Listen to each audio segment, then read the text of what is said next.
کتاب مقدس میں سے 21ویں زبور کی تلاوت۔ آئے خداوند، تیری قوت سے بادشاہ خوش ہوگا اور تیری نجات سے اسے نہایت شادمانی ہوگی۔ تو نے اس کے دل کی آرزو پوری کی ہے اور اس کے منہ کی درخواست کو نامنظور نہیں کیا۔ صلہ، کیونکہ تو اسے عمدہ برکتیں بخشنے میں پیش قدمی کرتا اور خالص سونے کا تاج اس کے سر پر رکھتا ہے۔ اس نے تجھ سے زندگی چاہی اور تو نے بخشی، بلکہ عمر کی درازی ہمیشہ کے لیے۔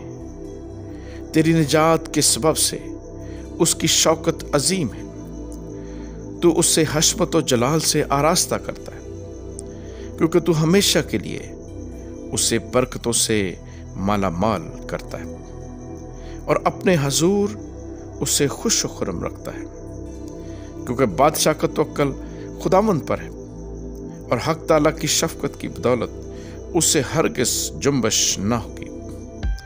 تیرا ہاتھ تیرے سب دشمنوں کو ڈھونڈ نکالے گا، تیرا داہنا ہاتھ تجھ سے کینہ رکھنے والوں کا پتہ لگا لے گا۔ تو اپنے قہر کے وقت ان کو جلتے تنور کی مانند کر دے گا۔ خداوند اپنے غضب میں ان کو نگل جائے گا اور آگ ان کو کھا جائے گی۔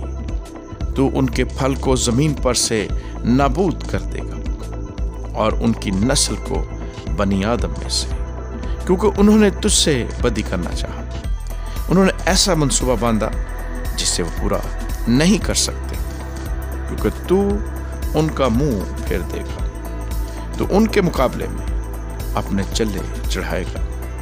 آئے خداوند، تو اپنی ہی قوت میں سربلند ہو اور ہم گا کر تیری قدرت کی ستائش کریں گے۔ آمین۔